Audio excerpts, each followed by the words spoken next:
everybody all over bar the cricket time. Very special week in the AFL calendar, of course, because we've got the grand final coming up between Geelong and the Brisbane Lions. But we're here, of course, talking the great game of cricket. And, I'm excited. I am excited because we have a very special guest.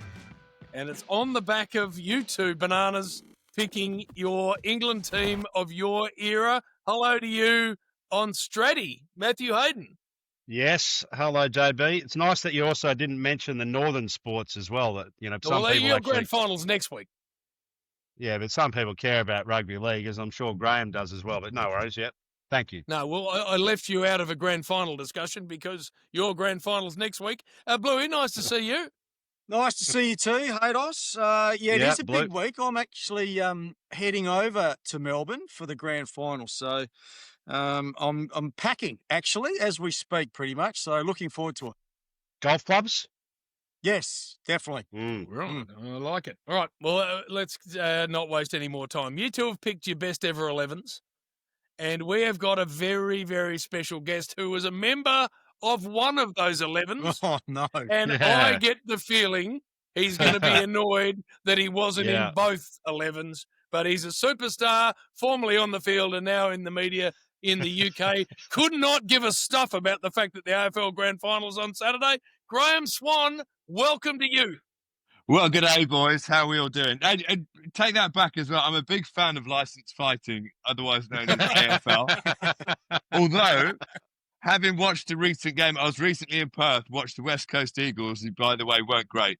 But it's not licensed fighting anymore. That game has gone soft. Like the rest of Australia, it has gone soft. You have lost your edge.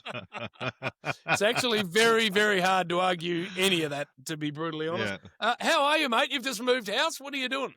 I'm in absolute disorganised chaos at the minute. I'm sat in my 9-year-old daughter's bedroom. It's the only place I can get any internet connection. I've found AirPods. I've found my iPad. I mean, life's great. As Haydos will tell you, as my former captain, this is about as good as it gets with me. So we're doing well. We're doing well.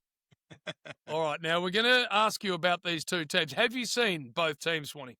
Well, I'll be honest. I saw the first name on both team sheets. And the fact that you cannot spell the highest test score in English history right, the fact you put an E on the end of Cook makes me just think that is so Australian. It's ridiculous. I don't know whether that's subliminal, whether you've done it on purpose, whether your education system is that bad, you can't spell a simple word like cook without putting an extra E on the end.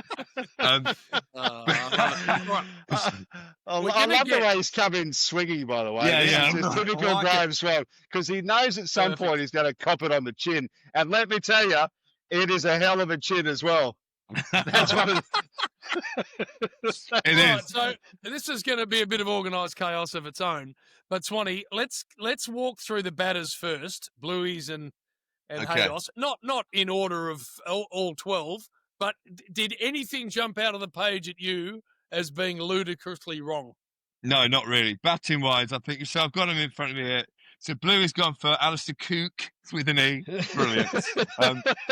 Vaughan, Trott, Thorpe, Peterson, Flintoff. That's a strong top six. You can't argue with that top six whatsoever. Too many South Africans for my liking, but we'll carry on. I said that, Swanee. and Haydos gone for Cook again with an E. Straussy, which, Strauss or Vaughan, I think that's 50-50 whether you go for. I'd go for Strauss because I played under him more, but I can understand why Vaughan is in there. Vaughan is 3, and Kevin Peterson again. Joe Root and Ben Stokes. So both very, very strong top sixes. I don't think you can really argue between one or the other. On any day, they're both going to get you a lot of runs. All right, so let's move into the keeper. The keeper, Alex Stewart, yes, that's fair. I mean, I would go with Matty Pryor only because he played with me in all 3 of our victorious Ashes series. 300 bounce. Just in case you've forgotten. He did average 28 against Australia, though, Graham. Did he? I just remember that blitzing century in Sydney. I can't remember much else. He never dropped a ball off me. Well, I didn't beat the bat, so he never had to. Was he the best keeper as well that you played with? You know what? He wasn't anywhere near when he first started. He was a stopper. He was a half decent keeper, but nowhere near like Chris Reed standard or James Foster standard. By the end, he turned himself into a brilliant keeper. Like really good. Similar to Brad Haddin, who was more of a batsman who could keep as well. I think they both turned into exceptional keepers just by playing a lot of Test cricket and being exposed to it. So I mean, you can't really argue with Alex Stewart with the gaffer, but I'm just going with Matty Pryor because I built up a good relationship, and because I'm in one of these teams, Bluey, just one of them. Yeah, I need to have a keeper who I've played a lot with. So I love Alex Stewart to pieces. The gaffer, get on it, Gilo! But I'm going to go Matty Pryor instead of those two if I was picking. All right, now the fast bowlers, Swanee. This is where it gets interesting. Now, there's one of these teams I'd love to bat against, and the other I wouldn't want to bat against. Broad, Goff, Wood, and Tufnell. I could average 100 against them. Yeah, of course I'm joking. Stuart Broad. Yeah, he's done the business, and the very fact he winds Australians up and didn't walk and got abused for not walking by Australia, which is the most ironic thing I've ever heard in my life. Do you know that story about Broad? I'm sure I've told it before, but I'll quickly throw it in there. So after the Brisbane Courier Mail called him like the England medium pace all round and wouldn't say his name. And a load of people had T-shirts printed with Stuart Broad is a shit bloke written on the front. And when we came back to Australia, he was walking in Melbourne with his mum. His mum had come out and he's walking along, and some bloke stopped him, not recognising who he was. But, mate, do you know where the pub is? And he had a T-shirt on with Stuart Broad as a shit bloke. So two things here. One, an Australian not knowing where the pub is. I think that was the first horseman of the apocalypse. That's the first downward spiral of your society. Yep. And secondly, poor old Stuart Broad's mum had to sort of trot off and then gently, darling, did you see his T-shirt? Yes, mum. Yeah, I did, mum. Oh, man. I think that's marvellous. Yeah, so Broady, fair enough. I'm not sure...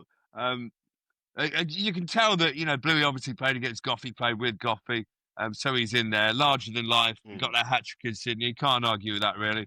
But I like Freddie Flintoff being in there, batting at 8 and bowling his absolute rockets. Haydos will tell you, he bowled the heaviest deliveries, Fred. He never, he could go all day, his 15th over would be the same pace as his first, he was an all-out trier, he was like a people's hero, so I think Freddie's a good man in there. Mark Wood for out-and-out pace. Yeah, Bluey, can't argue with that. Jimmy Anderson, says Haydos. Jimmy in England, incredible. And that 2010 series in Australia, he was brilliant. I think the major bone of contention here. waiting. Comes to the spin position. Firstly, thank you, Haydos. Obviously, you've played a lot with me. You saw the subtle variations, but other people didn't notice. I saw the genius, Graham. You saw the genius, Haydos. You've got me in. Before it even arrived. Yes. And let me say, had I picked this team, I'd have put myself in as well. So, Mark always reckons that around AB medal time, give yourself a couple of votes, Exactly, completely. But Bluey, Bluey's gone with the cat, with Phil Tufnell. Here was a bloke, and before I say, I love Phil Tufnell to pieces, one of my heroes, great bloke. But here's a bloke who the Australian crowd shouted, "Lend us your brain, Tufnell, I'm building an idiot."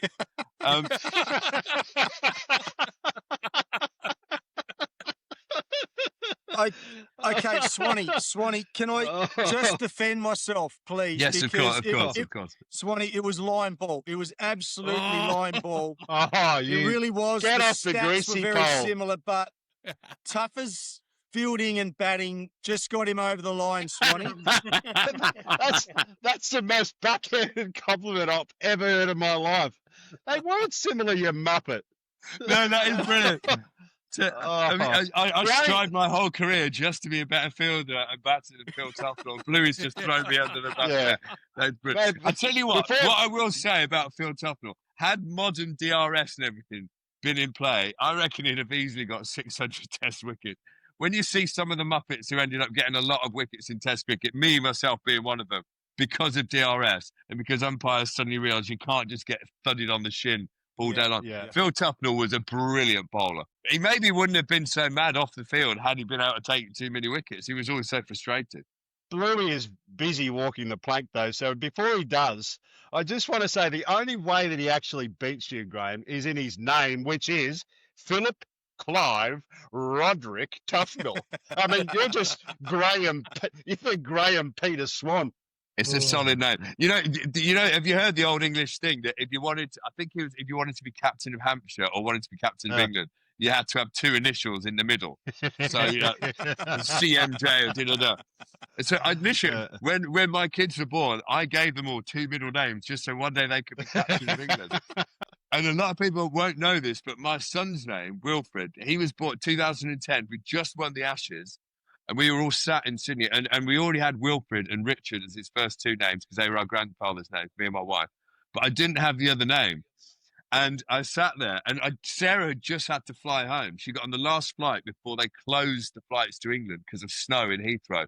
She was 31 and a half weeks pregnant. And I said, there is no way I'm having a baby born in this godforsaken land of Australia. I'd already booked the emergency ferry to New Zealand just in case the push came to shove. But when we sat there on the outfield of Sydney, all having a beer, having just won the Ashes, I suddenly looked round and I looked around at the whole group. And thinking, I want to immortalise this moment. We were all having a beer, and it was like the best time of our lives. So his middle name is Sydney. He's Wilfred Richards Sydney Swan because of that. So there is a bit of Australia in our family. Just another reason, Blue. Come on, walk the plank. Tell us a bit more. Well, what do you want to know, Haydos? No, well, honestly, you were about Swanee, to defend yourself, but it was dog shit. I tell you what, Swanee, you've got to admit, out in Australia, you sort of went the journey a little bit. Average of 52. The boys. So Tuffers averaged 41, which is sort of respectable. Yeah. But that was the only thing that got him over the line, Swanee. To be honest, it's fair to say you probably. I want to ask you actually. Shut up, Haydos. Look at Haydos giggling away like a halfwit. Yeah, Stradbroke Island halfwit. Correct. So no, seriously, I didn't even Swanee, need a couple of titties to get me giggling on this one. Talk us through bowling in Australia and stuff that you might have liked and stuff that you didn't like. Yeah, well, I'm glad you brought up my average in Australia because I think it's a tale of two cities. Basically, I had two tours. I had one 5-test tour in 2010, where I probably averaged about 40. I bowled well in that trip. I got a 5 for Adelaide. In Australia, as a finger spinner, you have to play a different role to the rest of the world. So you're very defensive in the first innings. You're resting the bowlers. You're trying to pick up the odd wicket. If you ever get the chance to win a game, you have to take it. And I never really got one chance because Doug Bollinger played at Adelaide. And if Doug's listening, if Doug's out there, I want to thank you because you create the greatest omelette on that pitch outside off stump. I don't know what he puts in his front foot, but it was huge. I could talk to my gran and granddad back in England through this hole. It was that deep. I was but that was the only real time I had the chance to win a game. For England. So I really enjoyed that 2010 series of sort of holding an end. But that was when I could feel the ball. The last tour I went on, 3 test matches, I literally couldn't feel the ball in my hand. I was begging not to play. But we had such discord in the team and Alistair Cook begging me to play in the team because there was somebody creating mischief. And he wanted his mates around. I carried on playing at least 2 test matches more than I should have done. And so, yeah, it's hard. I mean, if someone gets on top of you over there, especially with the shorter boundaries now, places like Adelaide, those square boundaries, it never used to be huge, but they used to be bigger than they are. It can be a very tricky place to keep people down because it simply doesn't spin. For 4 days out of 5, you get very good pitches where the ball bounces, and everyone says, oh, yeah, but spinners don't mind bounce. When you've got flaming galahs like Hayden there just crunching you over deep mid-wicket, you don't really want bounce. You want it to bounce this high so you can't hit it anymore. And I think also that side was specifically wanting to target you as well. I think Brad Haddin's come out and said, look, our mission in the team meeting, whenever your name came up, was to basically go as hard as they possibly can at you. Something that we have mentioned on this podcast as well, and that is we don't understand why people don't do that more to Nathan Lyon. So do you have any insights from that point of view? And also, if you can dig into that a little bit more as well, that 13, 14 Ashes, because, I think you've sold yourself a bit short on that. You literally couldn't hold the ball, as I understand it. No. Well, we finished. I had an operation at the start of 2013 in England. And I had to go to Australia for this operation. It was brilliant. So this guy is called Sean O'Driscoll. And he's like this unbelievable surgeon at the Mayo Clinic. And when I came out, and I won't do the American accent, I'll try and do the American accent. He goes, good news and bad news, buddy. Because good news is we got out 19 osteophytes of bone out of that joint. Bad news is there's 2 in your nerve. You might last 5 minutes, you might last 5 years. And I was like, well, that doesn't sound great. And I went back to England, and I had an unbelievable summer. I got 10 wickets in my first Test match back against New Zealand. And then I was a top wicket taker against Australia throughout their Ashes. I don't know if you remember the ball of the century that I bowled to Chris Rogers at Lords. That came out of my hand, a horrible high full toss. It hit him in the box. He went to smash it. It's the worst delivery ever bowled in Ashes cricket history at the home of cricket, and it somehow got a wicket. That was the worst shot ever played. It was missing leg by 6 inches. Khawaja went, no, mate. Khawaja wanted to keep the DRS for himself. He goes, no, mate, fucking play him off. You go, mate. But it was a hideous bit of cricket. But when I let go of that ball, it felt perfect. And I literally let go of it. I was like, where the fuck's the ball gone? I was like, looking around. And it was, and I rubbed my hand in the dirt and laughed it off, going, oh my God, how lucky was that? But deep down knowing I'm fucked here, I cannot feel my fingers anymore. And so for the rest of that series, I'd bowled probably 3 balls a session where I had no feeling in my hand whatsoever. It was getting gradually worse to the point at the Oval, I bowled 17 overs of arm balls. No one picked up on it either. It was the only time I ever got Shane Watson out, caught long on. Bizarrely, Broady always got him out LBW, got him referred over to but I could never get one out. But I got him out in this game because he was playing for spin, and I kept beating him on the outside edge. 17 overs of arm balls. And that was when I really knew then, I'm fucked here, I shouldn't be playing anymore. Right. But Australia were that bad, I thought we'd go to Australia and cream you. Because I didn't realise Mitchell Johnson was about to be reborn in the spirit of Dennis Lillee and bowl absolute caveman-style rockets at us for 4 weeks. Swanee, I want to U-turn back to Phil Tufnell. We had the great joy of working with him a couple of tours ago. Not the last one, the one before, I reckon it was. Yeah. And I'm sure he was laying mayonnaise on this story, but I absolutely loved it, and I dragged it out of him as often as I could.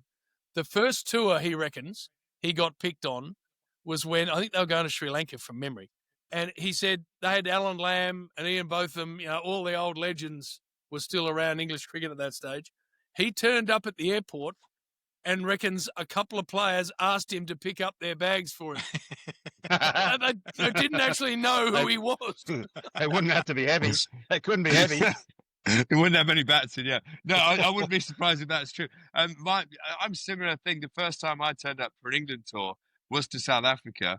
And I was basically the people I'd had on my bedroom walls, not Pamela Anderson, but like Mike Atherton and Graham Hick. These people were playing for England at the time. I'd never met them in my life. Wow. And it was amazing. It wasn't a particularly friendly England team. Everyone looked after themselves in those days. It was very insular. But Phil Tufnell was the other spinner. He was my mentor. I often wonder why I didn't play for 8 years after meeting my mentor. And perhaps I should have just listened to the on-field stuff rather than follow him off the field as well, because I destroyed myself. But yeah, it was. I mean, English cricket was awful for a long time. It was very much look after yourself. The 2 opening bowlers didn't like each other because they were jealous of each other, stuff like that. The batsmen were very much, they'd run each other out. They'd both dive for the same end just to get in. That sort of team. I think what happened sort of under Andy Flower especially, for a few years, we had a very together team, all fighting in the same direction until it plummeted horribly by the end when it wasn't. I know the boys are going to ask you about this summer, and I really want to hear your thoughts on that. But for me, watching the English team over a long period of time come to Australia, some of the spinners you brought out here, I just think are properly hilarious. Like Crofty, Sachi, Moeen Ali, Monty Panesar, Giles, Ashley Giles. Like they just seem like such weird-ass blokes. But were they? I think if anybody's going to sum up spin bowlers, weird-ass blokes is probably the perfect description. Let's face it, you all know from your cricket clubs, from your grade, go to your second grade, pick up the second grade spinner, he is the rogue. He is the guy who's invested everything in crypto and gone bankrupt, and his wife's left him for the grounds and everything. I mean, you go into first-class cricket. Your spinner is the one who wants a room by himself, who never comes home, goes to brothels all night. I mean, it's one of those. The spinners are strange individuals. I feel blessed that I'm so grounded and normal and level. But Bluey and I played for years with Tim May, and you just summed him up in that exact sentence. Maybe not the brothels, JB. No, not the brothels. Everything else. Yeah. I mean, thanks for the clarification. Yeah. Bluey, did you play with Richard Stemp at Nottingham back in the day? Yes, I did. Yes. I did. So, I mean, Stempy is this character in England who was a bloody good left-arm spin bowler, but he would want to fight the entire planet every single day. He was the angriest human being in the world. He used to go on away games and take his entire PC with him. These are in the days where PC monitors weighed about 55 kilograms. He'd take his entire PC with a keyboard and a joystick and sit up playing flight simulator games all night long. Like, he'd go on a flight from London to Dubai and fly the entire 6 hours like this. And then land it just before breakfast. This is spin bowlers for we're just not normal. And I think it's because when we're growing up, when we're kids, like, you take wicket after wicket because little kids are rubbish and they run down the wicket. All of a sudden, you're thrown into men's cricket when you're 15, and blokes just want to abuse you and bully you on the field. And they're smashing the ball everywhere. And you've got to come up with some way of coping with this sort of a defense mechanism for coping with being absolutely smashed every single week. And I think most spinners find it in, like, dark humor and just being a bit weird. I reckon you're a bit opposite to that, though, Graham. Like, you, for me, were a very attacking spinner. So maybe your strategy, interested to know, was to fight fire with fire. And then I felt like you sort of transitioned in those couple of years that I was captain there from more of an attacking bowler to slightly more of a defensive bowler. And maybe that was where you kind of reached that sweet spot. Yeah, I think you're right. I mean, when I first grew up at Northampton, I never agreed with the English way of doing spin ball, of thinking about spin. So I remember David Ripley, when I first played at Northampton, he was like, we just need to find two dot balls and over, and then you can get into your spell, and then we give you attacking fielders. That's how he talks, by the way. And I always just think this. So, and Nick Cook, our second team coach, said, "No, you earn the right to have attacking fielders." And I thought, that's bollocks as a spin bowler. So as a finger spinner, and I say this now to every spinner I coach, when you come on, if you're a finger spinner, we're not allowed to bowl doozers. We're not allowed to chuck it anymore. I can say that safely, can't I? Yeah. So what have we got? We've got an off spinner, maybe a top spinner, an arm ball, subtle variation. But your first 10, 12 balls to any batsman are the biggest chance of getting them out before they've seen you, before they've got the pace of the wicket. If you have to have those first 10 balls with a deep cover, which, by the way, deep covers for spin. Why? If you've got a deep cover, if you've got no silly point, if you've got no one attacking, the batsman looks up, he's under no pressure whatsoever. He's having a picnic for the first 10 balls, line you up, and then smash you everywhere. If you've got a silly point, a short leg, and you're at the end of your mark, fizzing the ball in your hands like Warner used to do, I copied Warner like, unashamedly. Having a bit of theatre, making the batsman think, I'm in a battle here. He is always going to be watching that ball a bit on edge. He's not just at ease. And so I say that to him, why do you have to earn the right to bowl 3 perfect overs before you get a silly point in? Then you've wasted your golden window of taking a wicket. Hey, Swanee, we can't get you on without talking about the 2005 Ashes series. So, mate, I was absolutely kissed. I started my broadcasting career on that tour, the 2005 Ashes series. Haydos obviously played in that as well. The pictures at the end of that series when they were, lining up to get into Old Trafford, and unbelievable. What are your best memories of that 2005 series? Yeah, I mean, it was the best series ever. It was my first year at Nottinghamshire that year. Great county, Bluey. My first year, and we actually won the county championship. And no one ever noticed. No one even saw us doing it because everyone was focused on the greatest test. And I think it's the fact that every series now, they will say, this is as good as the 2005. Is this as good as that? No series will ever match up to 2005.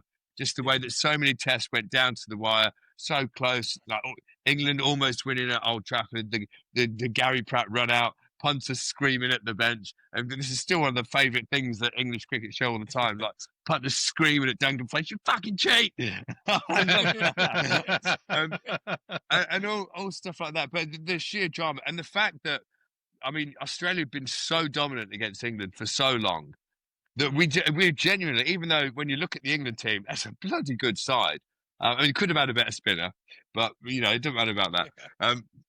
But it was a bloody good side, and yet we went into the Ashes. No one gave us 2 chances of winning that, because you looked at the Australian lineup, it was like, Jesus Christ, this is an absolute gun unit. They never lose. They've got Warney. They win everything. And so to actually win that and win in the way we did, it was the huge underdog story, and the whole nation took to it. And like you say, Bluey, for that to be your first series in the media box as well, you were blessed to do that. My only involvement in it, so Duncan Fletcher hated the ground I walked on. He detested me, despised me, but I'd gone to Notts and I was doing well. And the Edgbaston test, for some reason, England asked Nottinghamshire for 2 12 men to come and help carry, because we didn't have a game that week. And so I went, and when I turned up, I saw Duncan Fletcher's face as he walked in the change room and saw me. Honestly, he went, "Oh, for fuck's sake." And anyway, and so I thought, well, there's no point even trying to, doing it. I'll get on with my job. I'll enjoy 3 days at the test match. The very first morning, we were playing a warm-up game, and I pulled muscle like between my shoulder blades, playing hand hockey or some other stupid warm-up game that we have to do. And so on the first morning, I go back in the change room, and I've waited till the game started. And I look around, no one's around. So I snuck up to the physio, Kirk Russell, went, "Kirk, I've hurt my back. Quickly give me have a look at me before Fletch sees." He goes, "Yeah, no problem." So we run in the physio room, and he's just doing some work. And I just see this pair of feet walk into the room, and I know they're Fletcher. And he goes, "Morning, Kirky. Which one of my heroes is on the bed here?" Because I had my face down. And I just looked up, and he went, "Oh, for fuck's sake." And just turned on his heel and walked out. So my only involvement in that series was really pissing off Duncan Fletcher. So I'm surprised Ricky Ponting doesn't like me more than he does, because he should do for that alone. What didn't he like about you? I think my general personality. I don't know if you know Duncan. I don't think he really bought into the cricket is an enjoyable game. I think it was something to be done in like prison time. You get angry. Hey, Swanee, tell me about this summer, because I said to these boys on one of our first episodes for this year that I have concern about this England team coming out. I think this is the best chance you've got since the series you're involved in and won. They just seem to be a much more settled and dangerous team. Well, the way I look at both these teams, I think England have got a better batting lineup than Australia currently, or more people settled, but Australia have got a better bowling lineup than England, especially in Australian conditions. So I think they just cancel each other out a bit and make it very, very even. I think what it will come down to is in the head. If England go over there and straight away, one of the worst focuses that I think England ever do and have done for years is go over and say, "Oh, we have to take 20 wickets. We have to take 20 wickets." The main focus when you go to Australia, I think, should be we have to get 450 when we bat. If we get 450, it means 2 things. You've got a decent total on the board that allows your spinner to play a role in the game, that allows your seamers to not have to blast people out, but it gives you 2 sleeps in between bowling. If you bowl first, then get 450, your seamers have 2 sleeps until they have to go out and bowl again in the heat. If you're getting rolled over for 180, 200, which is what's happened to us the last 2-3 tours, your fast bowlers have got their boots back on, they're bowling within a day, and then they're absolute mincemeat, and batsmen take them apart. The main focus in Australia is to get a huge score on the board in one of your 2 innings. That is the only way you win an Ashes, I think.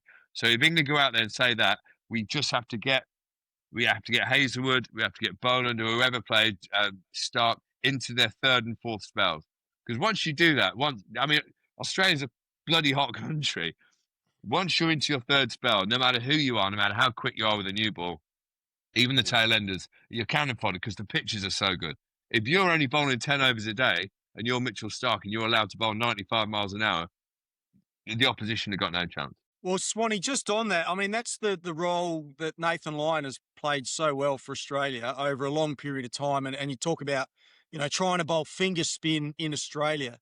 I mean, Lino, even though sometimes he doesn't take wickets, he's able to still bowl long spells. He's not hit out of the attack, which allows the quicks to regenerate a little bit. How do you feel England might handle that as well in terms of the spin bowling? You think Bashir's up to it in terms of, will he bowl enough overs, or will he be allowed to bowl enough overs? Well, you never know. I think the way it goes, Australia will target him when he plays. One thing he does get is a lot of bounce. I think he could be quite a good defensive bowler. But it's all about being a defensive spin bowler. You still have to have an attacking mindset. So even if you've got, you're coming on and you've got, say, you've got to bowl a 15 over spell here, either side of tee, you've still got to be thinking, I want 3 wickets in that spell. And there's a way of taking it. So even if you've got a side defensive field, you have to be putting enough dip on the ball to try and encourage someone to hit it to that mid wicket. If you're just thinking, I want to go at 2 and over, you're not going to do any job. What Nathan Lyon does really well in Australia, one, like he benefits in the fact your seam bowlers are so good, and he's always bowling at new batsmen or bowling at the tail, but that helps. But if you watch, he's always getting topspin on the ball. He's always getting dip on the ball. He doesn't drift it away very well, but he uses that leg slip position well that works in Australia, nowhere else in the world. So, yeah, England have got to get on top of him, and Australia have got to try and get on top of Bashir. Bashir's got to find a way, and I think he will, of copy. You look at what the opposition spinner does. If it works, you ape what they do and copy it. And there is a way of being effective by doing that. Swanee, I would imagine that the Australian fans took one look at you after 1,000 cans and went, that bloke there epitomizes everything that we think about Pommy. Well, handsome. Why does it go like a little white witchetty grub, out there, skinny as a rake? Just, you must have some stories from, Bay 13 where they've just been piling into you. No, mate. So what I was very clever and very astute with in cricket was to field and slip, and so I was nowhere near the boundary. What I loved in 2010, especially, what I loved about it. So what I say, Australian crowds are like the crowd in Rocky IV. At the start of that fight against Ivan Drago, they're all Drago. And as soon as Rocky starts landing a few punches and coming back, they're all Rocky.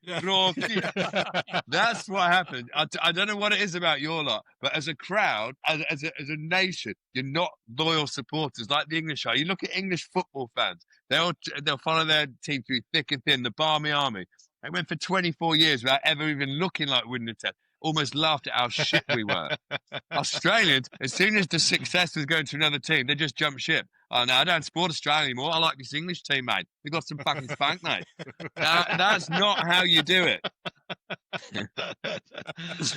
So, yeah, I always loved it. I always loved the backing too. I can't remember where it was. I think we played a warm-up game. It may have been in Ayers Rock or something. Uluru, sorry.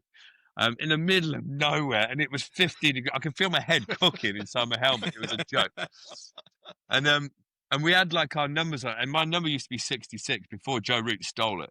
And I just remember some guy sat there with a few tins going, "Hey Swan, where's the other 6 gone? You beast." But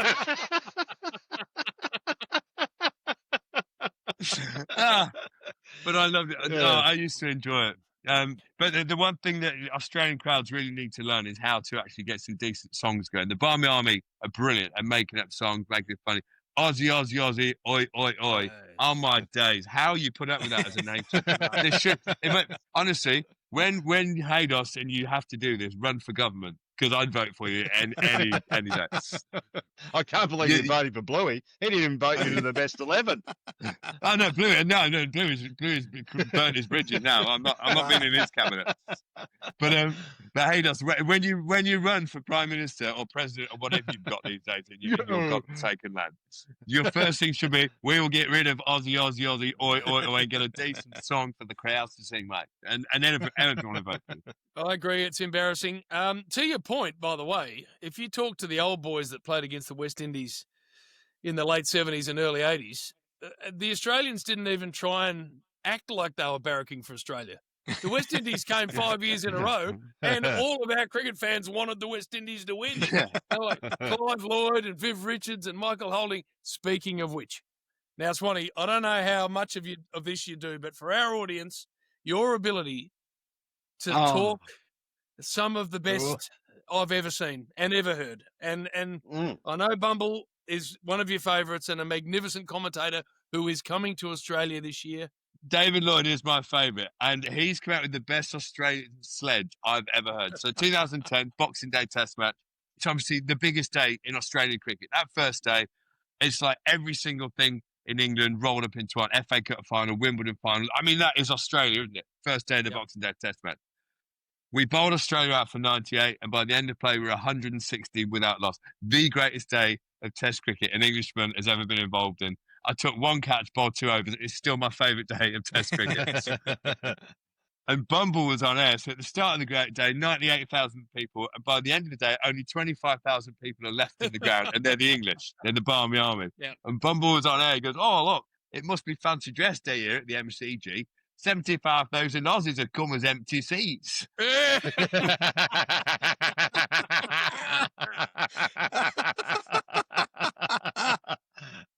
Yes, Bumble. And I will always love that. I love David Lloyd. I was on tour with the now head of English cricket, Rob Key. He played at Kent.